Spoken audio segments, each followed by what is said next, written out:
नमस्कार, देवभूमि में स्वागत है आपका। मैं हूं आपके साथ कोमल गंगवार। खबरों की शुरुआत करेंगे तो देहरादून से खबर, जहां कांग्रेस ने गैरसैंण पर श्वेत पत्र जारी करने की मांग की है। तो श्वेत पत्र को लेकर कांग्रेस प्रदेश उपाध्यक्ष सूर्यकांत धस्माना बोले हैं कि गैरसैंण को लेकर सरकार श्वेत पत्र जारी करे।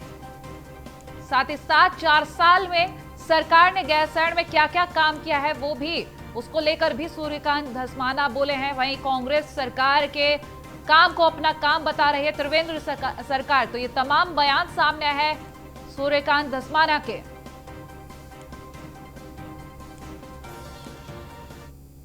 मैं तो कह रहा हूं बजट सत्र क्या पूरी राजधानी ले जाओ, किसको ऐतराज है। कांग्रेस ने तो शुरुआत करी थी, आधारशिला रखी थी राजधानी बनाने की। आपने उसको ग्रीष्मकालीन राजधानी घोषित कर दिया।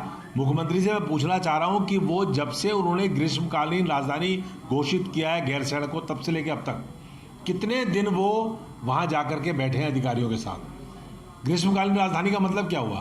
पूरे ग्रीष्मकालीन में आप देहरादून में साफा लपेट करके घर में छुपे रहे, कोरोना का बहाना बना करके। आपको साफा ही लपेटना था तो भराड़ीसैंण में जाकर के बैठ जाते। कम से कम ये तो होता कि ग्रीष्मकालीन राजधानी को आपने साकार किया है। और मेरी मांग है कि श्वेत पत्र जारी करे सरकार, बताए मार्च 2017 से लेकर आज की तारीख तक भारतीय जनता पार्टी की त्रिवेंद्र सरकार ने गैरसैंण में कितना काम किया, कितना पैसा उन्मुक्त किया, वहाँ पर अवस्थापना के क्या क्या काम हुए, वहाँ पर जो इंफ्रास्ट्रक्चर का काम कांग्रेस ने जिस जगह पे छोड़ा था, हरीश रावत जी की सरकार जब गई विदाई के दिन, उसके बाद जब से आपने शपथ ली है और आज तक जब आप गैरसैंण में बजट सत्र घोषित कर रहे हो, आप हमको ये जवाब दो कि आपने कितना पैसा वहां पर खर्च किया, कौन कौन सी अवस्थापना का विकास किया, क्या आपने किया ग्रीष्मकालीन राजधानी केवल नामकरण करने से? मैं तो और गैरसैंण पर श्वेत पत्र जारी करने की मांग पर बीजेपी बोली है कि कांग्रेस की मांग पर बीजेपी का जो बयान सामने है, प्रदेश मीडिया प्रभारी मनवीर चौहान ने कहा है बीजेपी जो कहती है वो करती है। त्रिवेंद्र सरकार गैरसैंण के विकास के लिए प्रतिबद्ध है। गैरसैंण के विकास के लिए 25,000 करोड़ रुपए का पैकेज घोषित किया गया है। तो सचिवालय भवन के विकास के लिए त्रिवेंद्र सरकार ने 100 करोड़ जारी किए हैं। वहीं सरकार के 4 साल पूरे होने पर विकास का दस्तावेज जारी किया जाएगा। उनको बताना चाहूँगा कि भारतीय जनता पार्टी की सरकार की कथनी और करनी में कभी कोई फर्क नहीं होता है। भारतीय जनता पार्टी जो कहती है उसे पूर्ण करती है और हमारी भारतीय जनता पार्टी की सरकार ने अपने घोषणा पत्र के अनुरूप गैरसैंण को ग्रीष्मकालीन राजधानी घोषित किया है और गैरसैंण के संपूर्ण विकास के लिए और पहाड़ के संपूर्ण विकास के लिए 10 वर्षों के लिए एक दीर्घकालिक योजना बनाई है, जिसमें 25,000 करोड़ रुपए का लक्ष्य रखा गया है। इसके अलावा गैरसैंण के विकास के लिए सड़कों का चौड़ीकरण का कार्य गतिमान है। गैरसैंण में ग्रीष्मकालीन राजधानी बनाने के लिए वहाँ पर 100 करोड़ से ऊपर के बजट से सचिवालय भवन का निर्माण सुनिश्चित हुआ है। इसके अलावा वहाँ पर कर्मचारियों के रहने के लिए आवासीय भवन के लिए 4.5 करोड़ रुपए और रेजिडेंट एडिटर फहीम तना हमारे साथ इस वक्त लाइव जुड़े हुए हैं, उनसे पूरी जानकारी लेंगे। फहीम, लगातार कथनी और करनी का सवाल उठ रहा है। पहले कांग्रेस की तरफ से जो सवाल उठाया गया और अब बीजेपी की तरफ से कहा गया कि त्रिवेंद्र सरकार जो कहती है वो जरूर करती, तो ऐसे में किस तरीके के रिजल्ट्स रहेंगे? फहीम, आप हमारे साथ बने रहिए। इस वक्त हमारे साथ प्रदेश उपाध्यक्ष सूर्यकांत धस्माना जुड़ चुके हैं। सूर्यकांत जी, बहुत बहुत स्वागत है आपका न्यूज ऑन इंडिया पर। धन्यवाद। सबसे पहला सवाल यही कि करनी कथनी का सवाल आखिर क्यों उठ जाता है? काम जो किए जाते हैं वो दिखाई नहीं देते और फिर उसके बाद काम का जो रिजल्ट सामने आता है, ऐसी कथनी करनी के सवाल आखिर क्यों ही उठ जाते हैं? नहीं, करनी और कथनी में अंतर इसलिए उठता है कि आपने ग्रीष्मकालीन राजधानी गैरसैंण को घोषित कर दिया, लेकिन आज तक आपने ये नहीं बताया कि 4 सालों में आपने गैरसैंण में करा क्या। कोई काम किया हो, कोई अवस्थापना विकास किया हो, कोई वहां के लिए धन आवंटित किया हो, उसको अवमुक्त किया हो, कोई बिल्डिंग बनाई हो, कोई कंस्ट्रक्शन किया हो, कोई हवाई पट्टी बनाई हो, किसी किसी चीज से जोड़ा हो वहां को, आपने कुछ किया तो है नहीं। राजधानी आपने घोषित कर दी, आप एक दिन वहां जाकर के बैठ के नहीं आए। लेकिन बीजेपी का कहना है कि त्रिवेंद्र सरकार जो कहती है वो करती है, और जो काम हम कर रहे हैं जरूरी नहीं किसी के कहने पे हम जताएं। 4 साल जब पूरे हो जाएंगे तो हम पूरा काम दिखाएंगे कि किस तरीके से काम किया गया। सरकार का रिपोर्ट कार्ड जनता बांटती है, जानती है जनता की कुछ नहीं कर रहे हैं इसीलिए नहीं बताते, बताना पड़ता है। आप छोटी छोटी बात पर तो इतना फोटो खिंचा करके पूरा विज्ञापन करते हो। आप 100 दिन लॉकडाउन में घर में बंद रहे, लेकिन पूरे प्रदेश के अंदर आपने करोड़ों रुपए के होर्डिंग लगा करके कोरोना के मामले में जो प्रचार प्रसार किया, तो आपने किया नहीं प्रचार प्रसार। अगर आप करते वहां गैरसैंण में कुछ तो उसका भी प्रचार प्रसार होता। लेकिन उनका ये कहना है कि हमने काम किए और जनता बखूबी जानती है। वहीं गैरसैंण को लेकर उन्होंने कहा है कि विकास के लिए 25,000 करोड़ रुपए का पैकेज भी घोषित किया है। तभी तो रैंकिंग आई है सबसे खराब मुख्यमंत्रियों में, तभी तो रैंकिंग आई है। इस वक्त हमारे साथ, जी आप बने रहिए हमारे साथ, देवेंद्र भसीन प्रदेश उपाध्यक्ष बीजेपी के भी जुड़ चुके हैं। देवेंद्र जी बहुत बहुत स्वागत है आपका न्यूज़ ऑन इंडिया पर। ठीक है, सूर्यकांत जी आपसे सवाल ले रहे हैं कि लगातार जो काम को लेकर सवाल उठाया जाता है, अगर कांग्रेस से सवाल किया जाए कि आप सवाल जब कर रहे हैं तो किस बेसिस पे, क्योंकि जनता की तरफ से लगातार यही कहा जा रहा है और खुद सरकार भी यही कह रही है कि काफी काम किया गया, जनता खुश नजर आ रही है।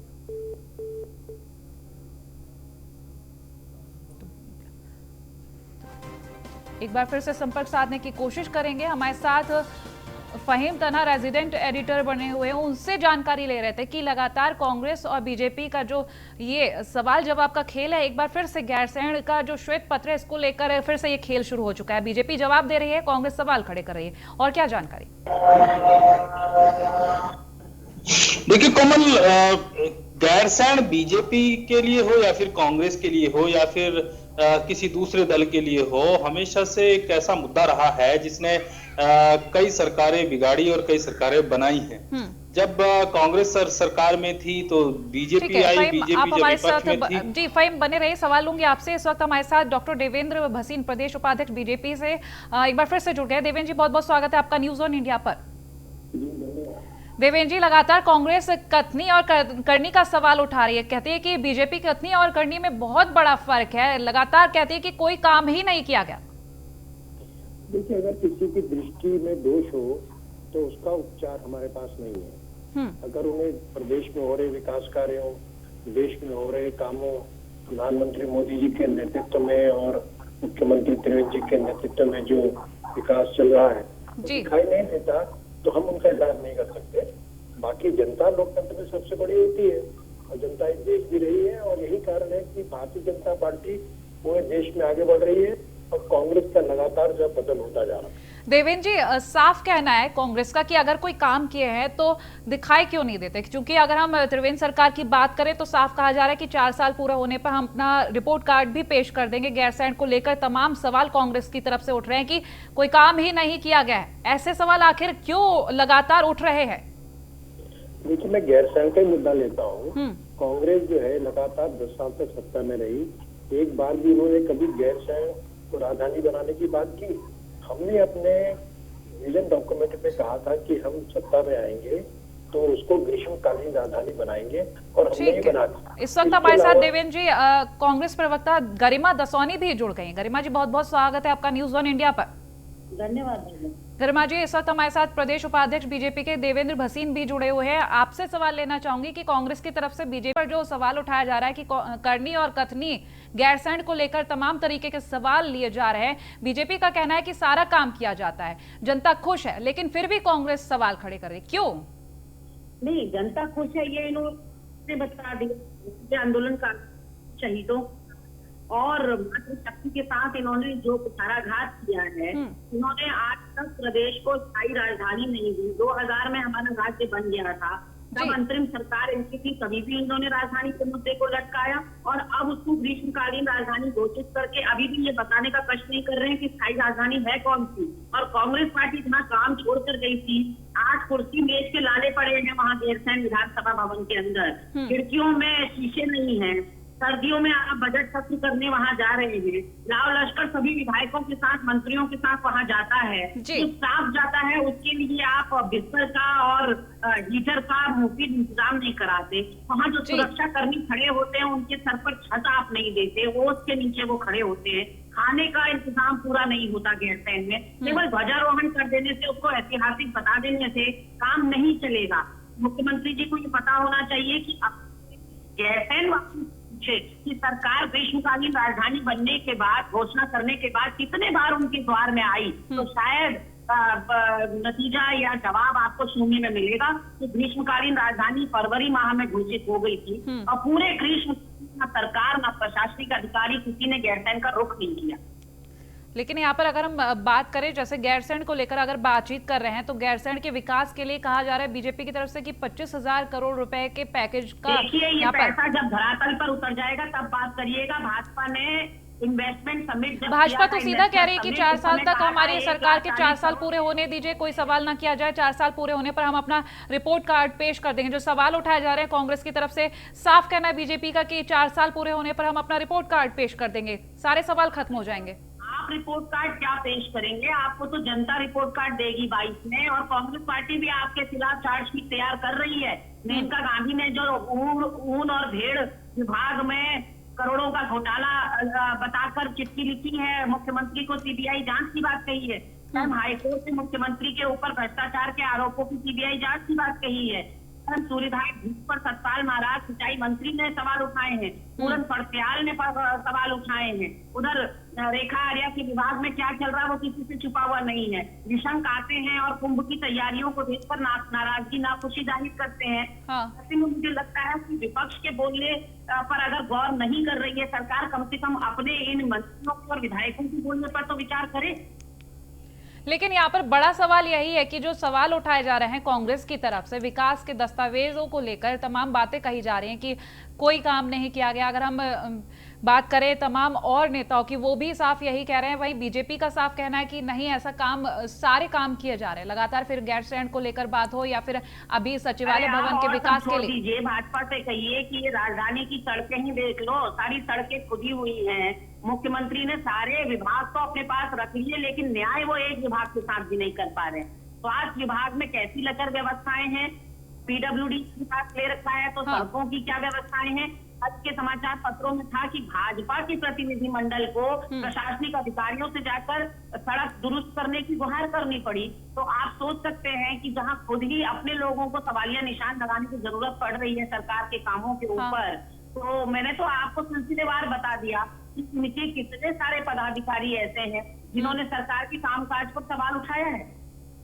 लेकिन हमारे साथ इस वक्त प्रदेश उपाध्यक्ष देवेंद्र भसीन भी जुड़े हुए हैं, उनसे ही सीधा पूछ लेते हैं। डॉक्टर देवेंद्र, हमारे साथ गरिमा दसौनी जी बनी हुई है, उनका साफ कहना है कि जो सड़कें टूटी हुई हैं, त्रिवेंद्र सरकार ने, सीएम त्रिवेंद्र ने तमाम जो वर्ग है अपने पास रख लिए, लेकिन काम कुछ नहीं कर रहे हैं। अगर सड़कों की ही बात कर ली जाए तो साफ कह रही है कि कोई काम ही नहीं किया गया।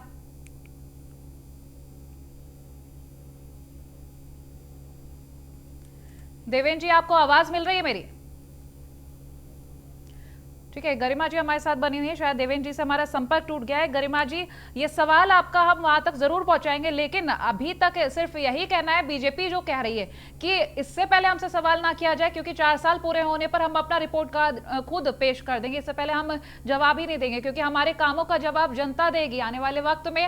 और हमारा रिपोर्ट कार्ड बताया, चाहे वो किसी भी तरीके की कोई योजना क्यों ना, सचिवालय भवन के विकास के लिए जो त्रिवेंद्र सरकार ने 100 करोड़ का जो पैकेज है उसको भी जारी किया है, उसको लेकर भी कई बातें आई। क्या धरातल पर उतर गया ये सारा पैसा? मैडम, मैं यही तो धरातल पर उतरने के लिए ही उन्होंने कहा है कि रिपोर्ट कार्ड का वक्त जो है उस तक इंतजार करें, कि रिपोर्ट कार्ड आएगा तब तक का इंतजार कर ले। क्यों नहीं सब्र? हमारे देश में कम से कम 5 ही साल के लिए चुनी जाती है। नहीं, सब्र रखने की बात कही जा रही है। योजना या 15 वर्षीय योजना बना रखी है, तो उसमें जनता की और विपक्ष की कोई गलती नहीं है। पैसा अभी आया नहीं, कब नौमन तेल होगा, कब राधा नाचेगी, आप ये बताइए। ठीक है, आने वाले वक्त में फिलहाल इन सवालों का जवाब मिल ही जाएगा। हमारे साथ जुड़ने के लिए बहुत बहुत शुक्रिया गरिमा जी। तो इस वक्त हमारे साथ रेजिडेंट एडिटर फहीम तन्हा भी जुड़े हुए हैं। फहीम, लगातार ये जो सवाल जवाब का खेल चल रहा है, क्या लगता है आने वाले वक्त में, क्योंकि बीजेपी कहती है हम काम कर रहे हैं, कांग्रेस का कहना है कि कोई काम नहीं, धरातल पर योजनाएं उतरती ही नहीं, जमीनी हकीकत कुछ और ही है। देखिए कोमल, गैरसैंण की राजनीति का केंद्र बिंदु है और गैरसैंण के नाम को लेकर के गैरसैंण के मुद्दे पर सरकारें बनती और बिगड़ती रही हैं। और विपक्ष में जब बीजेपी थी तो गैरसैंण को लेकर के, जब इसमें कोई दो राय नहीं है कि सरकार कांग्रेस की सरकार रही तो वहां जो विधानसभा का भवन है वो बनाने का काम शुरू हुआ और विधानसभा का भवन बना। इसके आगे विस्तार की बात तो त्रिवेंद्र से सरकार कर रही है, इसमें भी कोई दो राय नहीं है। लेकिन जो एक सबसे बड़ी बात है कि गैरसैंण का, जब बीजेपी विपक्ष में थी तो गैरसैंण का स्टेटस क्या होगा, गैरसैंण राजधानी होगी कि नहीं होगी, ये लगातार मांग कांग्रेस से करती रही, कांग्रेस के सीएम से करती रही। हरीश रावत उससे पहले बहुगुणा थे, लेकिन कांग्रेस ने उसका स्टैंड नहीं लिया। लेकिन हरीश रावत की सरकार के बाद बीजेपी सरकार और त्रिवेंद्र सरकार के पास मुझे जो लगता है सबसे बड़ा, अगर विकास के नाम पर जवाब देने के लिए कोई बात है तो वो ये है कि क्लियर स्टैंड लिया त्रिवेंद्र सिंह रावत ने, एक बोल्ड स्टैंड लिया और खुद से फैसला लिया और गैरसैंण को ग्रीष्मकालीन राजधानी घोषित किया। यह काम करने से अब तक कांग्रेस की सरकारें हों या इससे पहले की पूर्ववर्ती बीजेपी की सरकारें, वो बचती रही हैं। तो त्रिवेंद्र सरकार के पास एक सबसे बड़ा जो मुझे लगता है एक जवाब यह है कि वो बोल्ड स्टैंड है और गैरसैंण को ग्रीष्मकालीन राजधानी घोषित किया है। और जब राजधानी घोषित किया है तो इससे आगे का रोड मैप भी सरकार के पास है, वो बताया जा सकता है। जहां तक विपक्ष की बात है, वो विपक्ष के ऊपर भी ये सवाल है कि आखिरकार आपने कोई स्टेप क्यों नहीं लिया। बीजेपी लगातार 5 साल विपक्ष में रहते हुए 2017 तक 12 से पूछती रही कि गैरसैंण के बारे में कांग्रेस सरकार बताए कि उसका स्टेटस क्या है, लेकिन कांग्रेस कोई स्टैंड नहीं ले पाई। आज बीजेपी ने स्टैंड लिया है पिछले साल, त्रिवेंद्र सिंह रावत ने, 4 मार्च को 1 साल पूरा हो जाएगा। तो जाहिर सी बात है कि वो उपलब्धि के तौर पर बीजेपी के साथ है। वो उसको जनता कितना सराहेगी, जनता किस रूप में देखेगी, अलग बात हो सकती है। दूसरी बात यह कि अभी रोड मैप की बात सरकार की तरफ से की जा रही है। त्रिवेंद्र सरकार, सीएम त्रिवेंद्र ने खुद कहा कल कि वो एक रोड मैप होगा, क्योंकि बजट सत्र गैरसैंण में होने जा रहा है। तो आगे का इस साल भर का रोड मैप क्या होगा इस सरकार के रहते, फिर इससे आगे का क्या होगा इसको लेकर के भी गैरसैंण में तय किया जाएगा। तो जाहिर सी बात है कि सरकार के पास अपनी तरफ से कहने के लिए है, लेकिन विपक्ष के तौर पर कांग्रेस कुछ सवाल उठा रही है। अब उन सवालों को जनता किस तौर पर लेती है, बीजेपी सरकार किस तौर पर लेती है, ये आने वाला वक्त बताएगा कि वो किस करवट बैठता है। बहरहाल ये तो साफ तस्वीर है कि गैरसैंण का एक स्पष्ट स्टेटस है इस समय कि गैरसैंण ग्रीष्मकालीन राजधानी है, जो लगभग 20 सालों से जिसकी मांग होती रही कि गैरसैंण क्या है। तो ये एक बड़ी तस्वीर है जिसके इम्प्लीकेशंस क्या होंगे, जनता किस रूप में देखेगी। 2022 के मिशन में बीजेपी भी जा रही है, कांग्रेस भी जा रही है और दूसरे दल भी ताल ठोक रहे हैं। ये किस रूप में होगा गैरसैंण आगे के दिनों में, ये देखना है। बहुत शुक्रिया तमाम जानकारियों के लिए। खबरों में आगे बढ़ेंगे तो पौड़ी से हरिद्वार कुंभ में पीआरडी के जवान भेजे जाने के लिए तैयारियां तेज की जा रही हैं। बता दें, प्रांतीय रक्षक दल के अधिकारी गणेश थपलियाल ने बताया कि पौड़ी जनपद से लगभग 320 के करीब पीआरडी के जवानों को हरिद्वार कुंभ के लिए ट्रेनिंग दी जा रही है। ट्रेनिंग देने के लिए 3 सेंटर बनाए गए हैं, जिनमें खंडा, श्रीनगर, बिरोखाल और कोटद्वार शामिल है। तीनों ट्रेनिंग सेंटर में 5-5 ब्लॉकों के पीआरडी के जवानों को ट्रेनिंग दी जा रही है। गणेश थपलियाल ने बताया कि ट्रेनिंग पूरी हो जाने के बाद सभी पीआरडी के जवानों को हरिद्वार कुंभ के लिए ड्यूटी के लिए 31 जनवरी तक रवाना कर दिया जाएगा।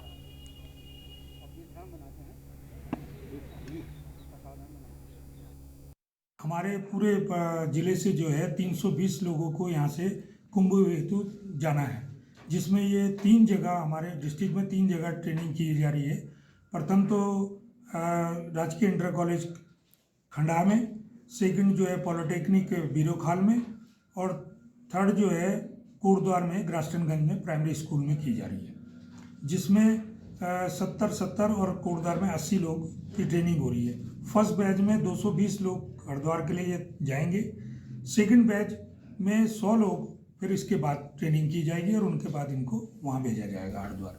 खबर देहरादून से है, जहां देवभूमि को मिली कोविड वैक्सीन की दूसरी खेप। केंद्र ने भेजा कोविशील्ड वैक्सीन का डोज। बता दें 92,500 डोज कोविशील्ड वैक्सीन का भेजा गया है केंद्र की तरफ से। तो राज्य को पहले ही 1,13,000 वैक्सीन मिली थी।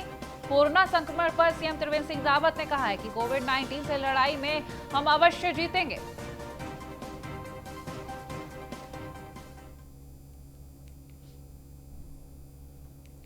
तो देवभूमि को भारत सरकार के निर्देशानुसार जो है उन्होंने ही जनपदों के हिसाब से विभाजित करके संख्या के आधार पर हमें दूसरी खेप भेजी है, जो कि हम जल्द ही जनपदों को उपलब्ध करा देंगे। अच्छा सर, क्या कुंभ के लिए भी इसमें अतिरिक्त कुछ है या क्या, किस तरीके से रहेगा? कुंभ के लिए हमारी डिमांड गई है, शासन स्तर से भेज दिया गया है और जैसे ही हमें भारत सरकार से निर्देश प्राप्त होंगे उसी हिसाब से हम उसमें कार्रवाई करेंगे। भारत सरकार के निर्देशानुसार ये कोविड वैक्सीन की देवभूमि को ये वैक्सीन की दूसरी खेप। बता दें कोविशील्ड वैक्सीन के 92,500 डोज पहुंचाए गए।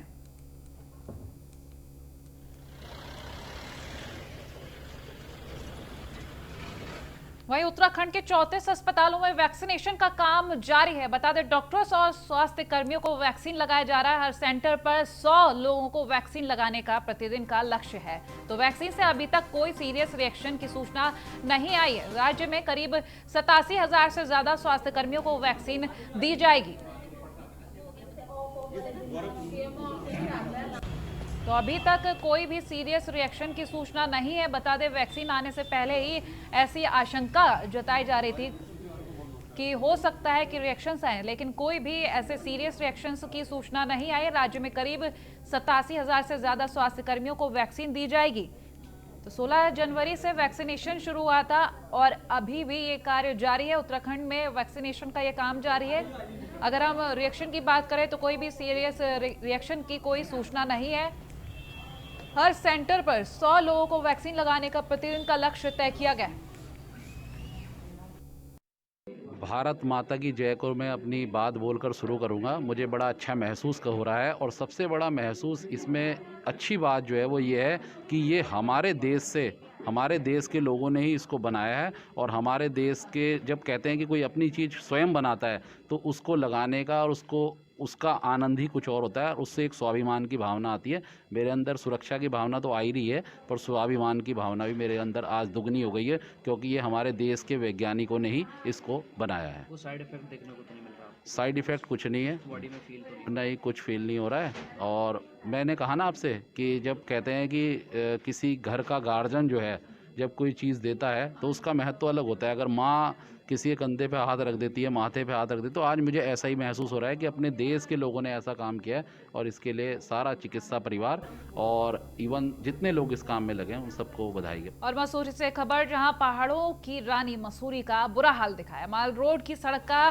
बुरा हाल दिखाया। बता दें घूमने गए यात्रियों को काफी दिक्कतें हो रही हैं। तो प्रशासन के खिलाफ लोगों का आक्रोश दिख रहा है।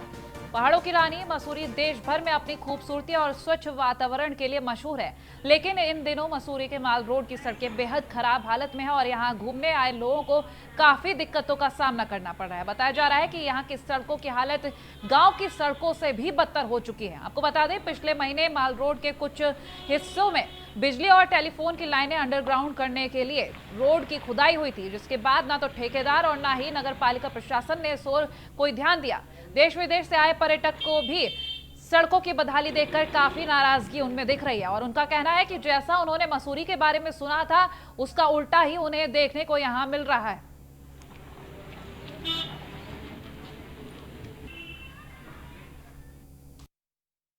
प्रॉब्लम तो हो ही रही है, आपके सामने ही है। एक तो रोड पे ऊपर से जब गाड़ियां निकलती हैं पत्थर अंदर को भी आते हैं। इन केस ऐसा ना किसी को लग जाए, ये तो एक नॉर्मल बात होगी। बाकी आप खुद देख लीजिए मिट्टी कितनी है, सुबह से लेकर शाम तक साफ करना पड़ता है और धूल बहुत ज़्यादा है, हर तरफ मिट्टी है। जितना भी साफ कर लो पूरा गंदा होता ही रहता है। सुबह लगा लो, सुबह हम 10 बजे दुकान खोलते हैं, 10 से लेकर 12 बजे तक डस्ट पार्टिकल आते रहते हैं अंदर, बहुत ज़्यादा मिट्टी है। झूठ क्या बोला, धूल उड़ती रहती है, दुकान का सामान खराब होता है, अपना सारी मेहनत करते रहते हाथ तक खराब हो गए हमारे। अब ये सड़क पे अपना ये देखो, ये हमने पानी फेंक रखा है, पर कुछ ही दुकानदार है जो पानी फेंकते हैं, बाकी सब सूखी पड़ी वो धूल उड़ती रहती है। नगर पालिका अध्यक्ष जी से विनती की थी कि अपना हमारे इसमें सुबह पानी डलवा दो। उन्होंने एक दिन, सिर्फ एक दिन पानी डलवाया, उसके बाद कोई सुनवाई नहीं। ठीक है ना जी। अब ये रोज़ खुद रही, अब 10-15 दिन पहले ये सड़क खुदी थी, उसके बाद कल फिर खुदी, ये फिर खुदी। अब इसको अपना रिपेयर करने का कोई साधन नहीं है और ना अभी तक। और फिलहाल बुलेटिन में इतना ही। देखते रहे न्यूज़ 1 इंडिया। नमस्कार।